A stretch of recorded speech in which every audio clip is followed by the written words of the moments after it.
Kia ora tātou, no mai, haere mai, welcome to you all. Firstly, to our live audience here in the Otago University Media Production Studio, and secondly, to those of you streaming live online.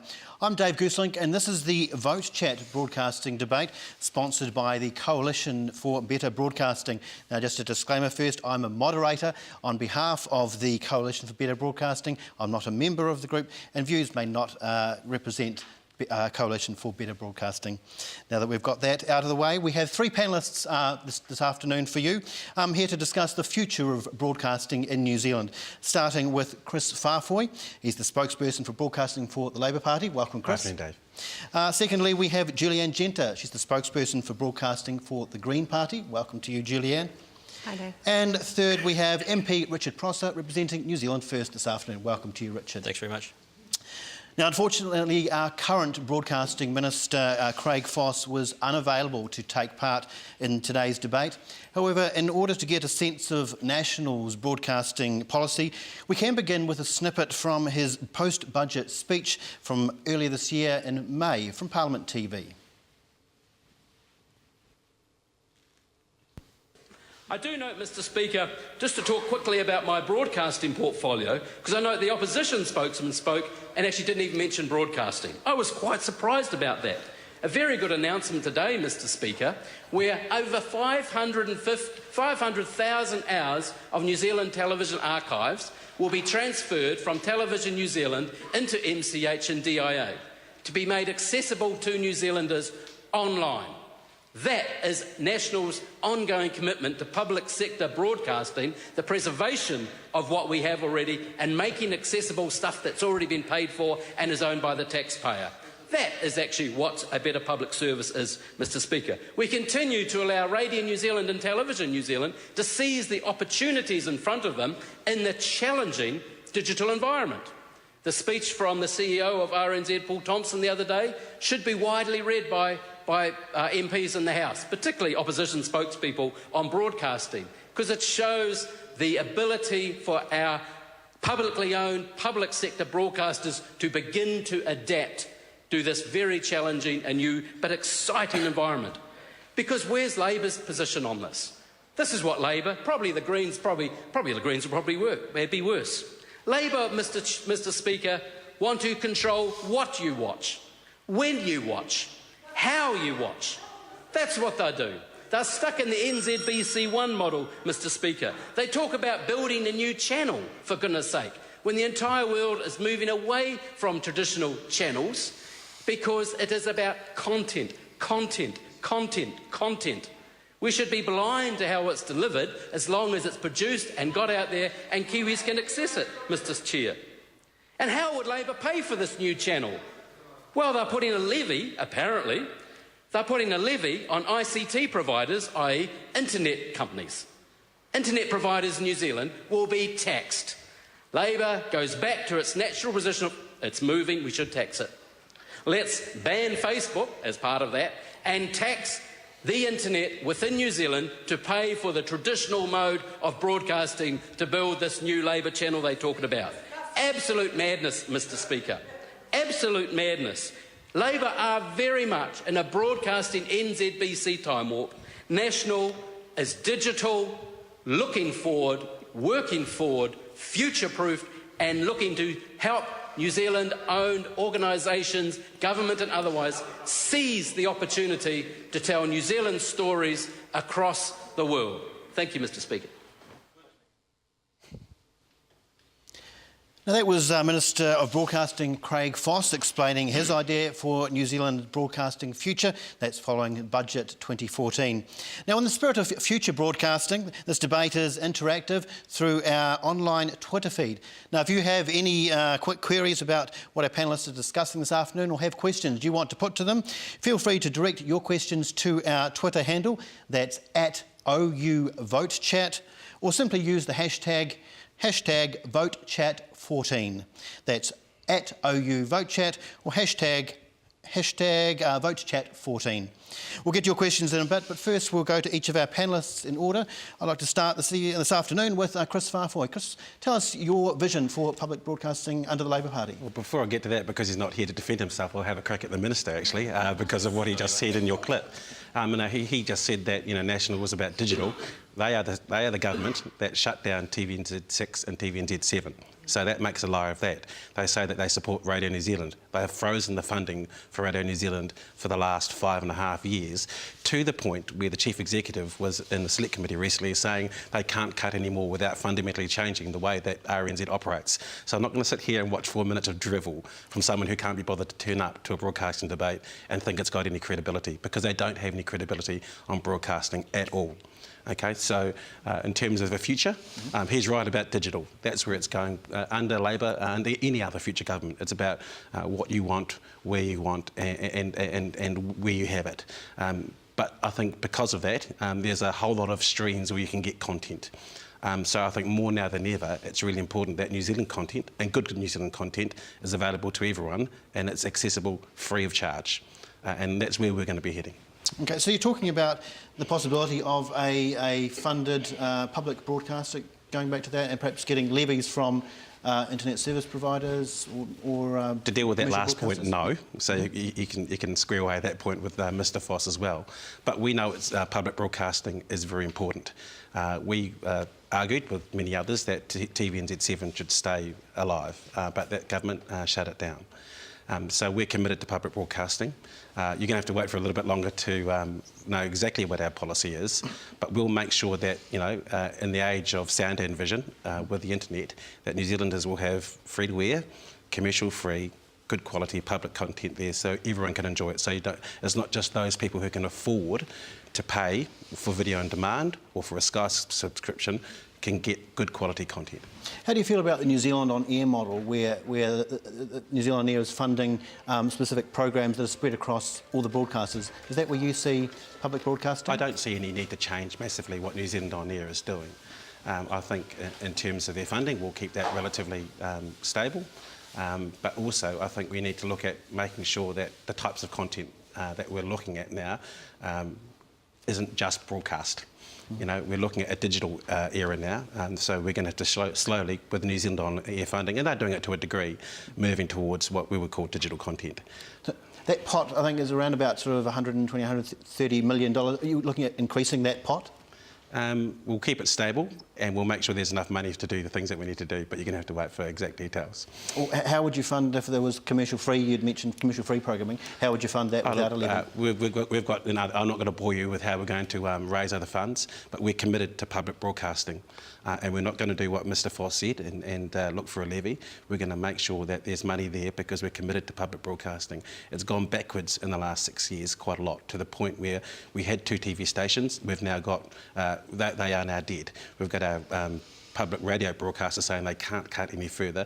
We know the importance of public broadcasting for nation building. So we need to make sure that those institutions, like TVNZ as it is now, and Radio New Zealand, are strong entities, because with media changing and shifting, those entities need to change and shift towards a new technology as well. Now, you mentioned Radio New Zealand, obviously, as you say, has had funding frozen, but their chief executive has been talking more about digital. Obviously, they're looking at widening their audience. That would be no surprise to anyone that they struggle with the younger people, so they've launched the wireless to try and attract that. Radio New Zealand, has that got a digital future, or should it be radio? I thought Paul Thompson's speech that he gave about a couple of months ago was a very good speech, and laid out some of the challenges that Radio New Zealand needs to face in a changing market. Radio New Zealand, his core work has been radio, but in terms of public broadcasting, they're the standout operators in terms of independence, and also making sure that there's good quality content there, and fact-based journalism as well, by the way. But they can't survive purely as a radio station alone. They're going to have to face the same challenges that other media do, whether it be Fairfax or APN. They can't be left behind. Their funding freeze has been on for a while. Would you, Neighbour, be looking at increasing the amount of pot available to Radio New Zealand? We'll make sure they've got enough money to do what they need to do. Is that an increase?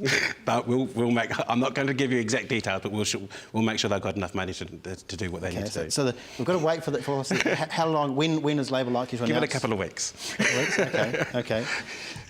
Do you think it would mesh with obviously coalition partners?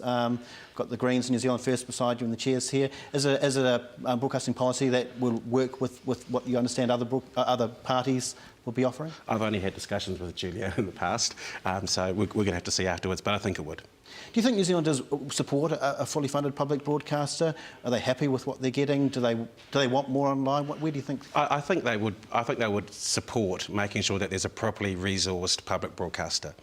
We don't have one at the moment in terms of television. I think we need to make sure there's good quality independent journalism and content there, and I think in terms of what you've got with TVNZ at the moment, it's very commercially driven. I used to work there. One of the reasons why I left was I thought that the marketing department was taking over what that news department was doing. So we need a public broadcaster that is there, fearless for journalism, fearless for standards, fearless for independence. Radio New Zealand is that at the moment. I'm not saying that's not there with TVNZ, but they're at the moment, under this national government, they're more about making money than being a public broadcaster. Okay. Now we have got one question I understand on the Twitter feed for Kris. We'll go to that. This is from a studio audience question. The question is, why not levy private broadcasters, as they do in France, Ireland and Australia, to fund a decent public broadcasting system? Kris, is that something you've looked at, considered? Oh, look, there was obviously a paper that was out there that was one of the options, but we've decided not to do that because we can raise the funds elsewhere. I guess, hopefully that's an answer to the question. It was definitely an option that we looked at, but we decided not to do it. Okay. And why was it decided not to go with that? Or I think ISPs was another one that was looked at? Oh, look, basically because we thought we could raise some money ourselves. Mm-hmm. There's enough money floating around? That's right.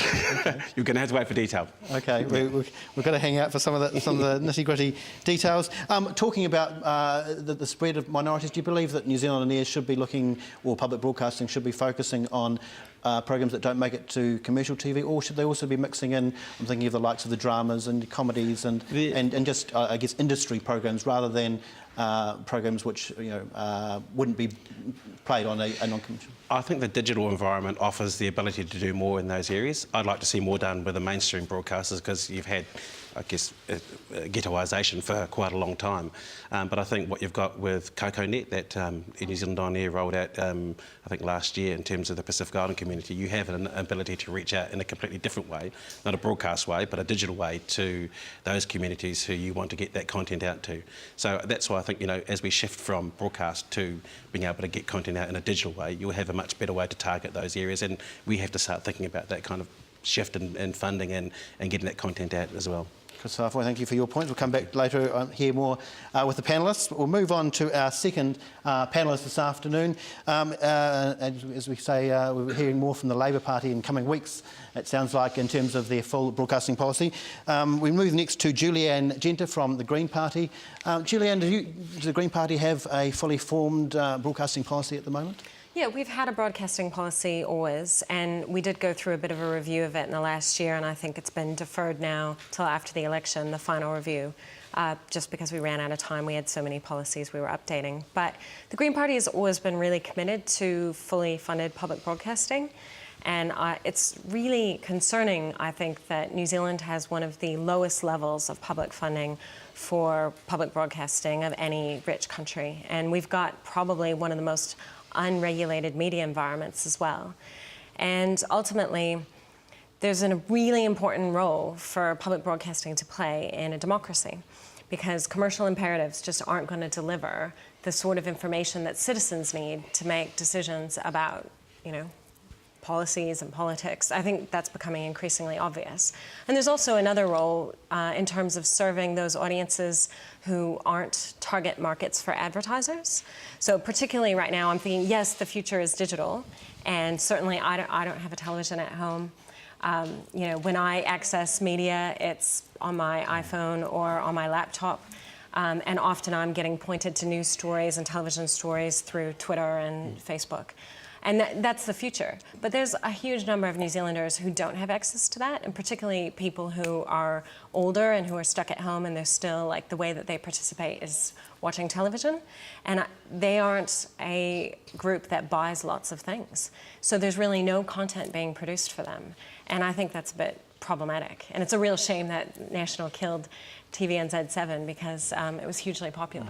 So how do you see the model as working? Would the Greens retain a New Zealand On Air type model, spreading programming across channels, or would you take that pot of money and put it into a broadcaster, standalone broadcaster? Well, it's interesting to see where things are heading. I mean, I think that the truth is the NZ on-air model isn't really working for delivering high-quality public service content in the same way, because some of its funding criteria is having a broadcaster and having a certain audience. And so you really need a public broadcaster right now to be sure that the content's going to be carried. And like the public affairs shows get pushed off to Saturday and Sunday morning when nobody sees them. So I don't think it's perfect, and I think there's still a role, at least right now, certainly for an actual public broadcaster. And from there, you can go to alternative methods of delivery of the content. So like, for example, the BBC is obviously radio, television, and increasingly really excellent online content accessibility. So I don't see why you wouldn't want to start with a station itself, a broadcaster, that then is using other platforms for delivering its content. So the Greens would be looking at another channel, or taking TV1, for example, and changing that? Well, we'd like to see something like TVNZ 7 and TV6 back, right? And because that's really inexpensive. I think in an ideal world, we'd like to see commercial-free TV1. But the truth is that we're so far away from that now. We've got this state-owned broadcaster that is fully commercial, and it's unclear to me how we would move from how commercial it is now to something that's completely commercial-free. But I think it's worth investigating, because ultimately most people are watching TV1 News, and I think that there's a really important role for commercial-free news. I would argue that they would. TV3. Well, yeah, arguably TV3 is doing a better job than the state broadcaster. It's a substantial amount of slightly younger. But the competitive tension is such that it leads to sensationalized news, not information. And you can really see how extreme that gets in the United States, where pretty much the best journalism on television is actually being delivered by a comedy channel, The Daily Show on Comedy Central, and then the news shows, the proper news shows, look like parodies of themselves. Okay, so just one question, picking up question. It's come through on the Twitter feed. It's come from the studio audience. Why not sell TVNZ, simply a commercial broadcaster, and use the money to create a decent BBC-style channel? Now, how expensive is that? Have you looked at the cost of doing something like that? Is that a viable option? I have talked to people about the possibility of selling TV2 to make TV1 commercial-free, and I've been told that, look, TV2 by itself isn't going to fetch much. And if we sell TV1, I guess the question is, well, aren't most people still going to stay watching TV1? I mean, isn't that so? Yeah, I'm not sure if that's the best option. Even though we would love to have something like a BBC-style public broadcaster, and I think it's something worth working for. You're talking about ratings. If TV1 did change to that, you're saying people would still watch TV1. Would they still watch it if the public affairs shows and things were on at 7:30, or would they still go and watch a channel that had a cop show, a cooking show, a home improvement show? Well, it does seem like the research is that people are quite sticky, despite having remote controls and being able to watch things on demand. A lot of people just automatically turn on TV1 and will stay with it. And there's a certain brand power associated with it because it has been the state-owned television station. But yeah, the environment's changing pretty fast. So it is an interesting time to be thinking of new models for ensuring that we have that public service content and that we have methods of delivering it which ensure that citizens have easy access to it and that they're being exposed to it even if it's not necessarily as entertaining as what's on the commercial stations. Another thing the Greens have talked about on the current policy anyway is a quota for Kiwi content, 20% Kiwi content on TV and radio. Is that a voluntary recommended kind of quota, or would that be a regulated quota that you're looking at? Well, I think we'll start with voluntary, but obviously voluntary quotas don't get you anywhere usually because we've seen less and less local content over time. And so the whole purpose of the quota is to set like a bottom line so that playing field's level and ensure that there's a market for local Kiwi content. And I think that's really important. And it's good for New Zealand. You know, it ensures that we have a thriving screen industry here. And I think that's quite important. Let's look at radio for the Greens, Radio New Zealand. Immediate increase to Radio New Zealand's budget. How much are we talking? I think it needs at least 10% immediately. And it's not that much money. It's really not that much money. Now, obviously, you're talking about the broadening of the digital environment and things. You're in favour of Radio New Zealand broadening its market, broadening the way it does things? Absolutely, as long as it's not at the cost of its core journalistic responsibilities. I mean, you know, what it needs enough money to have the ability to do the investigative journalism, to put together good news reports and other content that it delivers. And then, you know, it probably needs some additional funding to be able to expand its ability to reach other markets. Excellent. Thank you, Julianne. We'll hear more from you later in the programme as well. Thank you. Moving on to our final guest this afternoon, Richard Prosser, who's representing New Zealand First this afternoon. Richard, your thoughts and the New Zealand First policy on the future of public broadcasting, or broadcasting in New Zealand? Yeah, well, it's interesting. We were saying off air just before we got going that I didn't think we'd have, you know, too much that was different from Labour of the Greens in terms of broadcasting, and I haven't actually heard anything yet that we're opposed to. So, where we're going with broadcasting, with public broadcasting, is that there is a central important plank of that is the public service aspect, and that broadcasting exists for. Well, public broadcasting must exist for reasons other than simply to make money. It's there so that we can disseminate information. It's there so that it can provide, you know, a voice for the people. It's there so we can reach out to our neighbours in the Pacific. We need to have a system that's capable of providing comprehensive information in times of natural disaster, for example. The first thing that we're told to do in civil defence is, you know, reach for the radio. You'll be told what to do. If everything's commercially driven, we can't necessarily guarantee that that's going to happen. We were very much behind the Save TVNZ7 campaign, and that directive remains. We're not looking at changing that. We believe there is an absolute need for a commercial-free, state-owned channel, whether that's a resurrected TVNZ7 or a commercial-free TV1, I'm not sure, but the commitment is there for a non-commercial TV channel. Now, you've talked about the possibility of combining, and this has been raised previously, combining TVNZ and Radio New Zealand resources. You know, Radio New Zealand have expressed interest in taking over some TV programming, Parliament TV, those sort of things. Yeah, no, what we've suggested is that we combine TVNZ and Radio New Zealand into New Zealand Broadcasting, and that provides immediate savings with back office work, the likes of administrative functions being combined together, bringing together a combined news operation as well, so that again you've got different mechanisms for getting out the same information, getting it out faster and out to more people. And we talked about, you know, we've discussed this digital age that we live in. And I have to say thank you for not inflicting the Minister's entire speech on us, because, you know, a few minutes of it was I mean, where is that guy coming from? But we can combine these things together, make a more efficient model, and that at the same time will help build a culture that's focused on service delivery as opposed to simply making money. The idea of re-establishing a non-commercial channel, how much, what's the cost of doing something like that?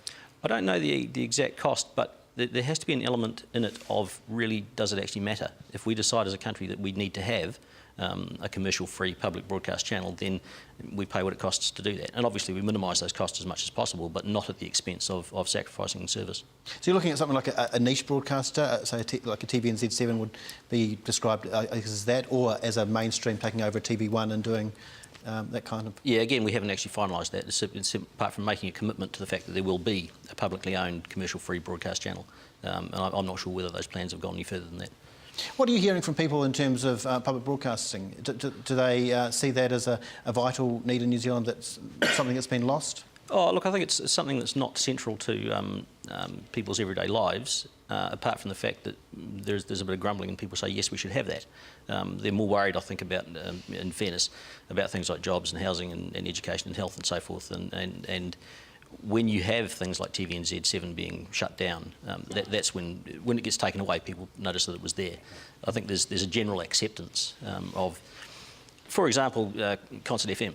You know, it doesn't make money, it'll never make money, it's not supposed to. It's something that we have as a nation to enhance part of the soul of the people, if you like. I mean, art galleries and museums and libraries and so forth don't make money either, but we still have them.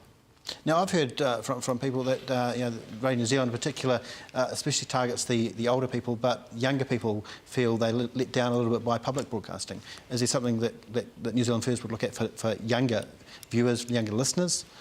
I mean, I grew up listening to national radio, so that wasn't a factor in my life. But no, look, I think if there are particular young people things, then there's private broadcasting for that. It's covering it very well, and there'll be stages that people go through, phases of accessing, listening to different types of content.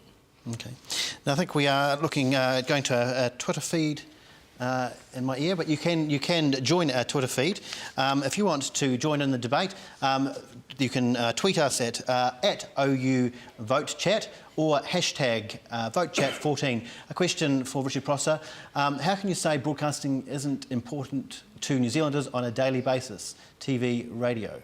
No, I guess I should qualify that and say it's not as important, so it's not as pressing as some of the other things. It's once you've taken care of the essentials, then you start looking at things like broadcasting, and again the fact that once it's taken away, when it's not there, is when Joe Average tends to notice that it's problematic in the fact of not being there anymore. So is a crucial part of, if you were negotiating, is it a crucial part of government, or was it something that can go in the like-to-have basket? Broadcasting, I think, is something that governments tend to kick around, and it always gets tinkered with when there's a change of government. Broadcasting gets mucked about with, and generally we end up with something that wasn't as good as what we had before. So you need to have a commitment, I think, from whatever party or collection of parties form the next government to say, look, we're going to look at this seriously and actually provide something that is A, what the people want, and B, what's good for them as well, as opposed to just being somebody's sort of fanciful notion as to of what's going to make a better model, based really on nothing other than opinion. What's your vision for a future for radio, for TV, and I guess the digital era? Well, I think, the digital environment obviously has, as the others have said, gives us many more points of access for people, but at the same time, the airwaves aren't going away anytime soon. We've got nuclear-powered shipping at the moment, but we've also got sailboats still. We haven't. It's another medium by which you can put out the same content or a greater range of content, but it doesn't negate the need for regular broadcasting. Yeah.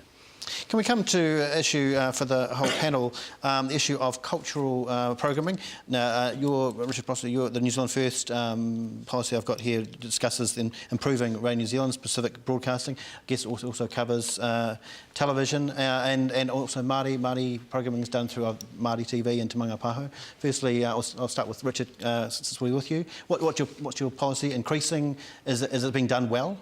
I don't think it's being done well enough, and the evidence of that is the fact that people are still grizzling about it. If we look at Māori and Pacific as being separate things, because I think they are, broadcasting to the Pacific is a twofold thing. One, it's a way of us getting our voice out there and letting them know that, hey, we're here and we're here and we're here to help. And the other thing is about obviously assisting with their cultural development and media in those countries. Māori broadcasting is something that's it's in a slightly different. We view it in a slightly different light because it's such a especially important thing to New Zealand itself. The special relationship Māori is always going to be there as a core of any service that's provided, and we have to make sure that it's funded properly and that it provides the service to Māori and to the rest of the country that it actually needs to, as opposed to, again, any small interest group. Julianne, what was the Greens policy on that? Māori TV obviously is a standalone channel, but there is Māori programming filtered into some of the commercial channels. Pacific Broadcasting again, but as you would probably see, is on the edges and the off-peak hours. We certainly have in our policy some reference to community radio and particularly community radio that's of importance to certain groups and certain cultural groups, and that would be Māori, Pacific, but also there are lots of other immigrant groups to New Zealand, and so continuing the support and probably increasing the support for that where it's possible, because it's not that expensive. I guess the critical thing is making sure that it's available and making sure that communities are aware of it and able to access it. I guess cultural on like your Māori radio stations and Pacific stations are cheaper to do, but a TV station is more expensive. TV is more expensive, but Māori television is now our only thing even close to public service broadcasting on television, and I think they're doing an excellent job, even though that's not really their primary mandate. They do provide good content, and now that TV7's gone, I know a lot of people are watching Māori television a lot more. Probably not specific Pacific television station, but if we had if we had increased support through something like the NZ On Air for content and ensuring that we had a public broadcaster who could broadcast it, then I think that would be a good solution. Kris, Labor's views on that? We in the past have wanted to commit to a Pacific television station, but that has had to go on the back burner, unfortunately, because they actually got rid of TVNZ6 and TVNZ7, which is the priority. We've got an aspirational goal to get that back into the policy. And as a Pacific Islander, I would also like to see that too, because that community is increasing in terms of the population. But I think Julianne made a really good point. We talk about Radio New Zealand and TVNZ and TVNZ 6 and 7. We actually forget that there's the ability for people at a very grassroots level, community level, with community access radio to be able to broadcast. And I don't want them to be forgotten about, because that's where a lot of entry-level broadcasting happens that can, suit those cultures and those other interest groups as well. Now, there's a number of commercial operators in Auckland where there's a vast Asian population and they operate on a commercial basis. Is it not something that can be done on a commercial model? Yes, but unfortunately I think the Pacific Island community and the Māori communities will struggle to do that on their own.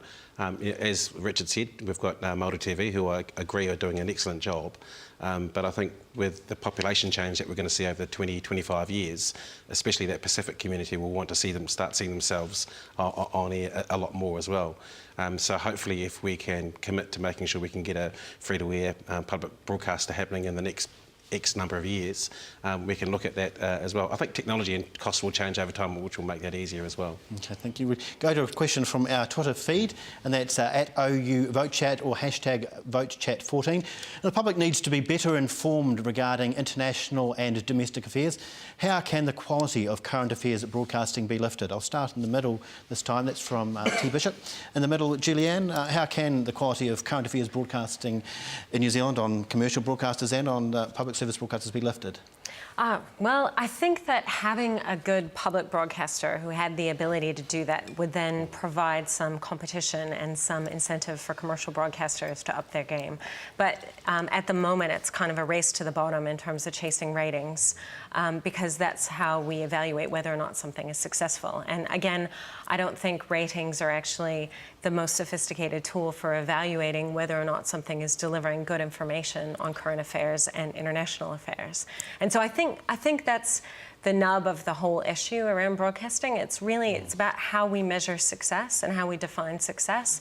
And if we're just defining it by this blunt tool, number of eyeballs, and not having any other criteria for assessing whether or not something is successful, then we're going to end up with television stations that are mainly showing reality programming, which, it's ironic, but I really don't think that's what people are looking for and what they need out of. Richard, your thoughts? How can the quality of current affairs programming be lifted in New Zealand? I actually think Julianne hit the nail on the head earlier when we were talking about sensationalism in American broadcasting particularly. That's probably the worst example of it, but we've got examples here that are nearly as bad. I think looking at international and domestic affairs, if we go back 30 and 40 years, and even if we look at perhaps the BBC model now, where the drive was really to provide the best quality of information as opposed to the most sensational information, and that's been something that because one starts doing it, the other starts doing it, and it's again about ratings. So if we have a policy that aims to encourage accurate, non-passionate, objective and informed news and current affairs, then and do that through a public funding model, I think people will start voting with their ears, and they'll come and follow those news feeds that are, something doesn't necessarily have to be a disaster all the time. Maybe sometimes it's just an accident. Maybe it's not shocking. Perhaps it's just disturbing. So if we tone it down a bit, get some intellect in behind the information that's being disseminated, then I think the commercial broadcasters will have to follow. Kris, would you like to finish up this topic? 2 points. I think we need to stop treating viewers like idiots. I grew up in my young years watching Foreign Correspondent with my father. We need to go back. There is public good in good quality current affairs. And I think we've seen over the last 4 or 5 years the primetime current affairs slot move from information to infotainment.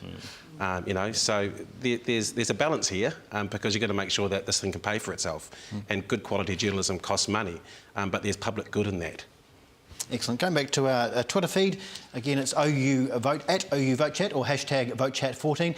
Free-to-air sport broadcasting has been reduced in recent years. What would your party do to address this?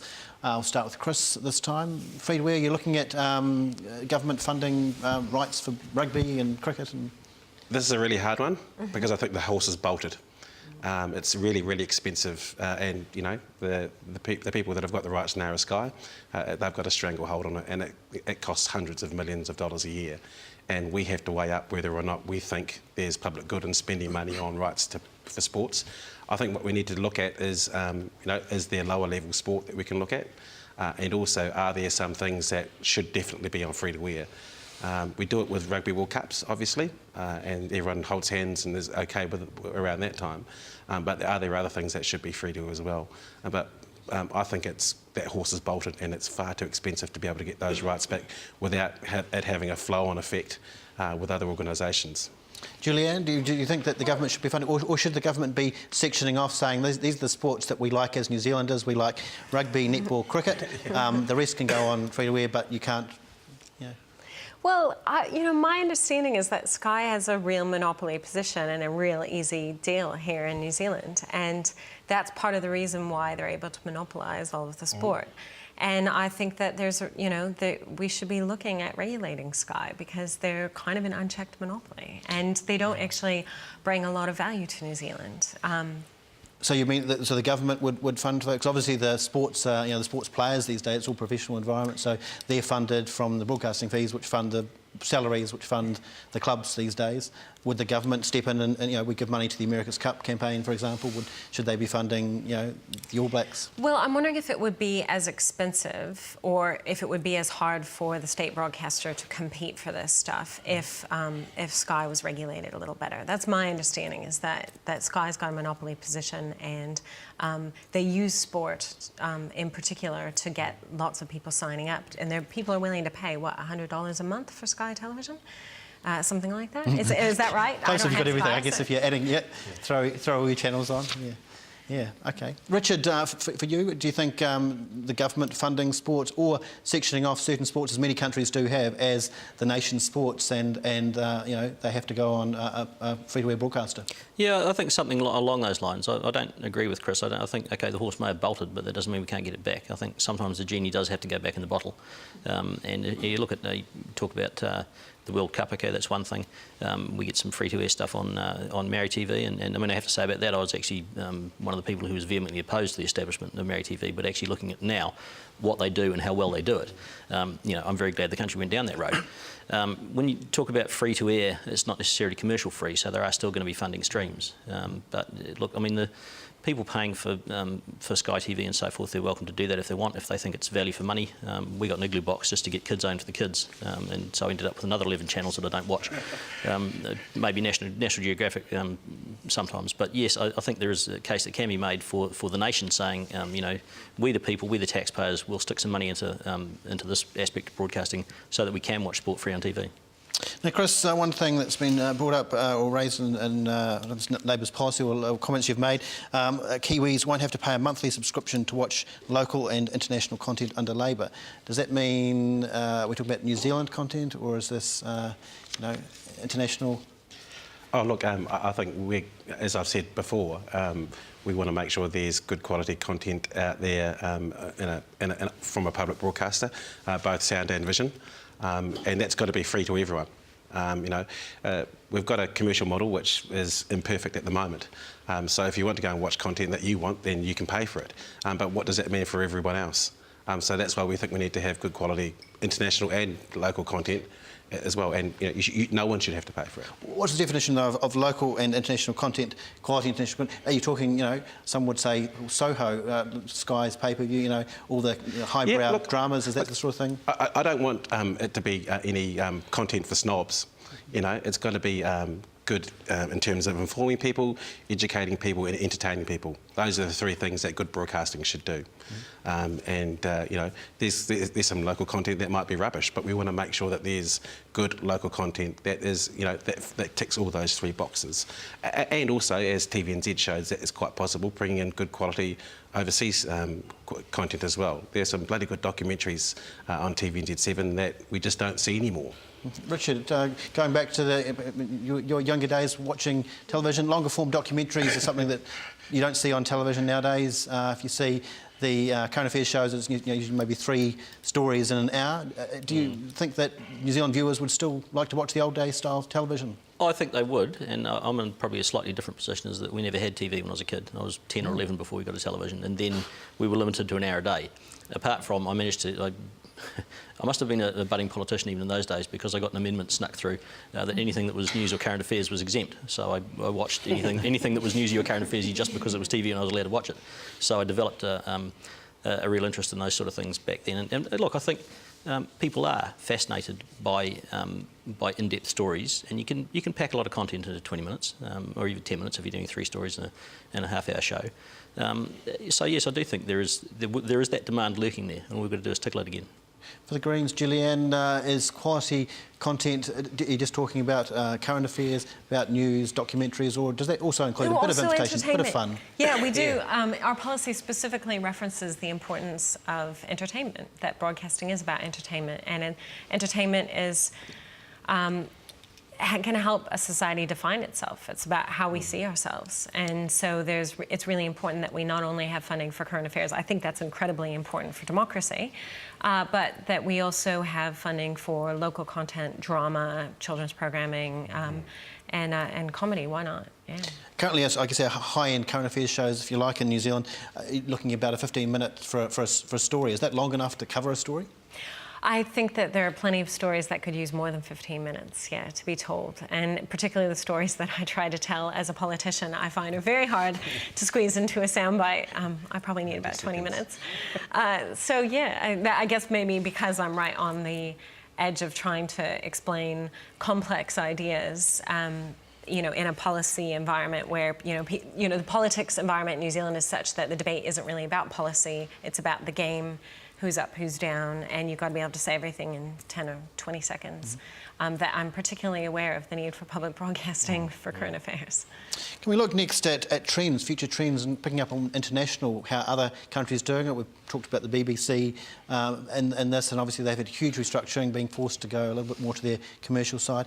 In terms of New Zealand's, I guess, major trading partners, how do we compare? What ideas could we pick up? Kris, any ideas that you've seen around the world that, given the population difference, we could pick up on? Oh, look, I think the BBC is a really good model, and we forget that they've got quite a large commercial arm as well.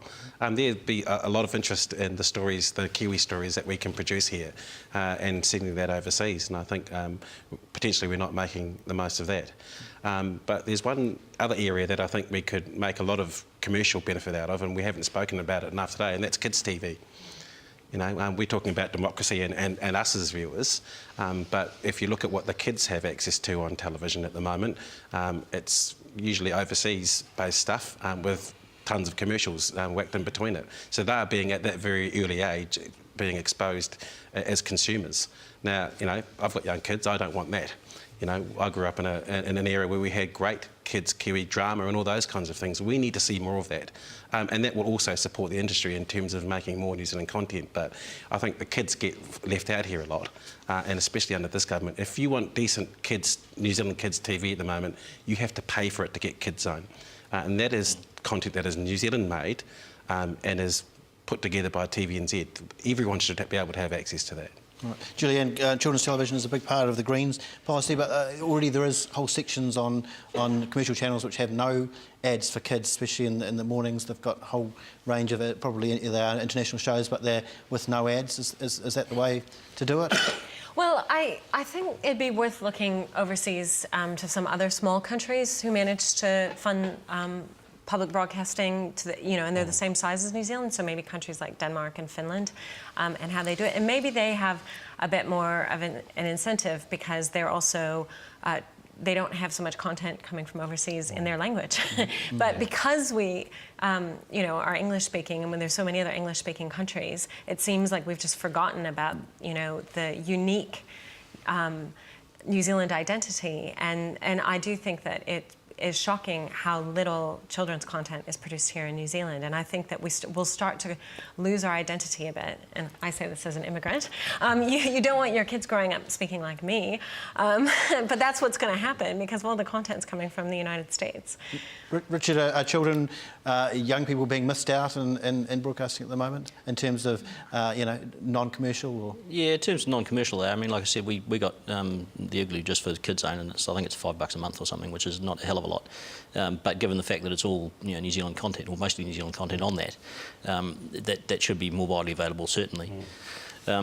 Talking about general funding, and because it is relevant, we talk about the BBC as well. We've got to remember that people still pay a TV licence in Britain, and that's a model I don't think New Zealanders will want to go back to.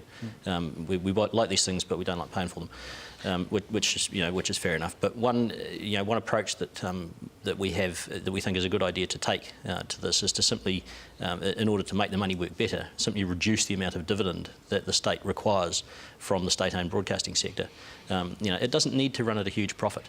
If it covers its costs, that's fine. Even if it doesn't quite cover them, that's fine. That means that there's more money in that pot for making quality content. Yeah, but it already doesn't return a very big dividend. No. Well, I mean, this comes down to if you think there is, $10 million a year. Well, if you think there's a public good in something, then that public good is funded.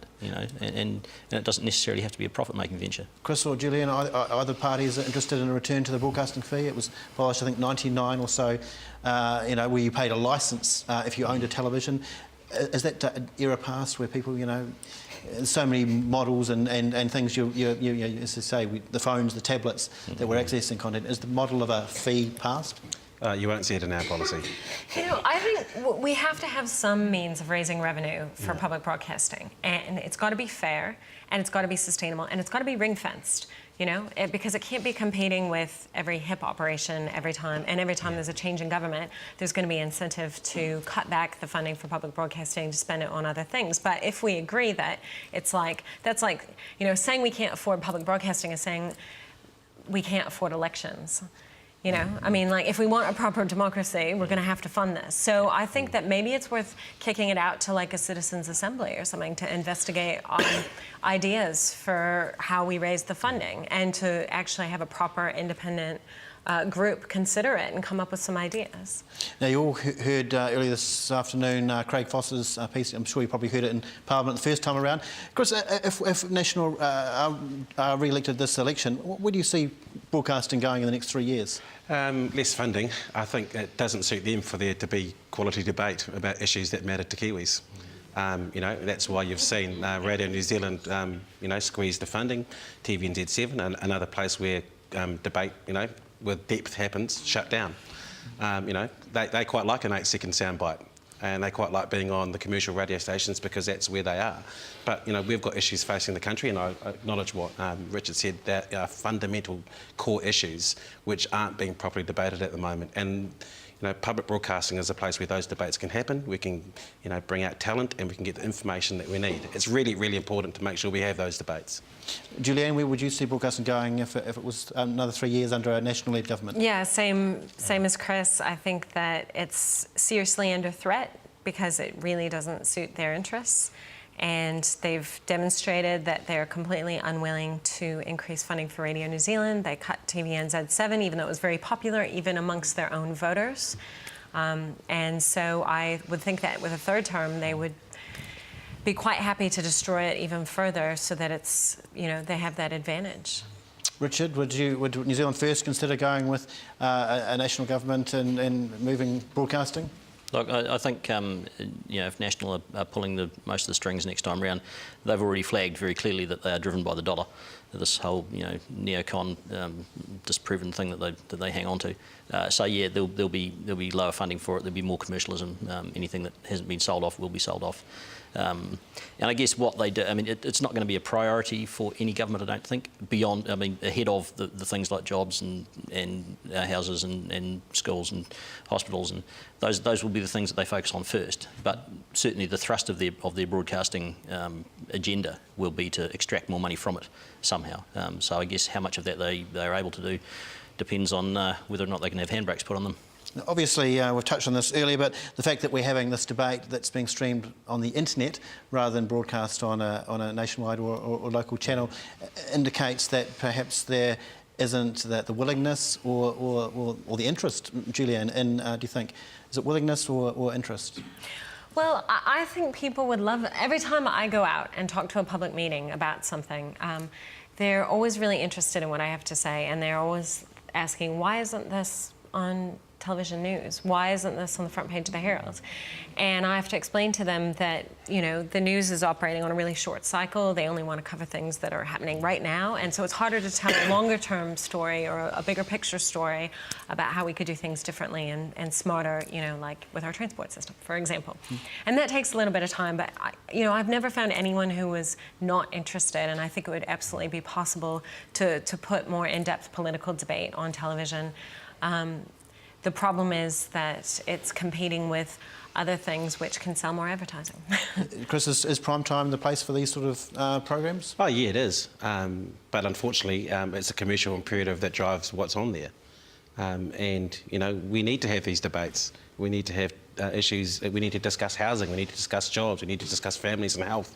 But you will only see that in the normal television debates. We need to have big debates about this, and it just isn't happening, and we need an outlet for that to happen.